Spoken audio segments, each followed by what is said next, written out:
किसी माँ के सामने अगर उसी के बच्चे का कातिल आकर खड़ा हो जाए तो वो कैसे रिएक्ट करेगी? आप खुद ही सोचिए। वो शायद उसकी जान ले लेगी।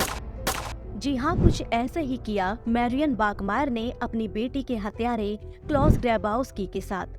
तो आखिर क्या वजह थी जो क्लॉस ने मैरियन की छोटी सी बेटी का खून कर दिया? आइए जानते हैं। इससे पहले कि हम मैरियन की बेटी की बात करें, हमें मैरियन के बचपन और उसकी परवरिश कैसे हुई इस पर एक नजर डालनी होगी। मैरियन का जन्म 3 जून 1950 को हुआ था। उसके माता पिता ईस्ट प्रशिया के रिफ्यूजी थे जो अब जर्मनी का हिस्सा है। उसके पिता एक शराबी थे जो अक्सर नशे में अपनी बीवी और बेटी की पिटाई किया करते थे। मैरियन के घर का माहौल बेहद नकारात्मक था। इसी के चलते एक दिन उनका डिवोर्स हो जाता है और मैरियन की माँ किसी और से शादी कर लेती है। पर हालात बदलने के बजाय और बिगड़ जाते हैं। मैरियन के सौतेले पिता भी दोनों माँ बेटी से बिल्कुल वैसा ही बर्ताव करते हैं जैसा उसके अपने पिता किया करते थे। इसी बात को लेकर माँ और बेटी में भी बहस होनी शुरू हो जाती है और आखिर मैरियन की माँ अपने पति का साथ देते हुए मैरियन को घर से निकाल देती है। 16 साल की उम्र में ही मैरियन प्रेग्नेंट हो जाती है, पर नाबालिग होने के कारण वो अपने बच्चे को अडॉप्शन के लिए दे देती है। 18 साल की उम्र में मैरियन फिर से प्रेग्नेंट होती है, पर उसका बॉयफ्रेंड उसे अपनाने से मना कर देता है और इसी दौरान एक अनजान आदमी उसका रेप भी करता है। इन हालातों के चलते उसे अपना दूसरा बच्चा भी अडॉप्शन के लिए देना पड़ता है। कुछ ही समय बाद मैरियन एक पब में वेट्रेस का काम करने लगती है और उसी के ऊपर रहने लगती है। पब के ओनर के साथ ऑन ऑफ रिलेशनशिप के चलते मैरियन एक बार फिर प्रेग्नेंट हो जाती है और 14 नवंबर 1972 के दिन अपनी बेटी एना को जन्म देती है। ये वही बेटी है जिसके कत्ल का केस आज हम डिस्कस करने वाले हैं।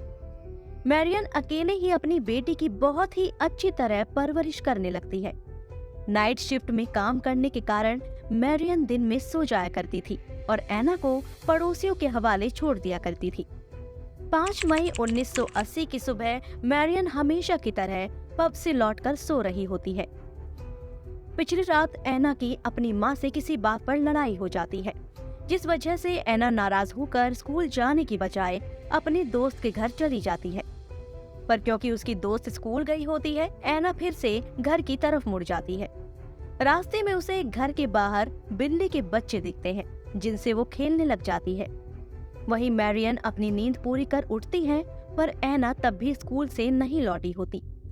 मैरियन को घबराहट होने लगती है।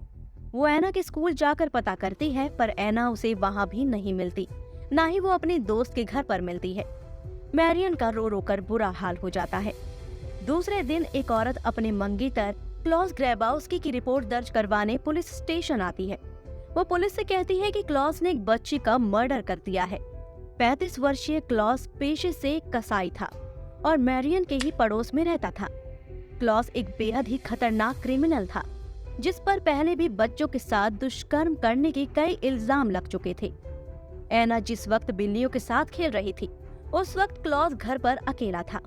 एना को देख उसके अंदर का वहशी दरिंदा बाहर आ गया। वो उसे पकड़कर घर के अंदर ले गया और उसके साथ दुष्कर्म किया। उसने 7 साल की एना के साथ ना ही सिर्फ गलत काम किया, पर उसकी एक नायलॉन के कपड़े से गला घोटकर जान ले ली। वो एना की बॉडी को एक सूटकेस में डालकर किसी नाली के पास फेंक देता है। मंगेतर की रिपोर्ट की वजह से पुलिस 2-3 दिनों के अंदर ही क्लॉस को अरेस्ट कर लेती है। जब मैरियन को इस बात का पता चला तो वो पूरी तरह टूट गई। उसे खुद पर गुस्सा आ रहा था कि अगर वो एना से लड़ाई नहीं करती तो वो स्कूल जाने के बजाय कहीं और नहीं जाती। 10 महीनों बाद क्लॉस की कोर्ट में पेशी होती है।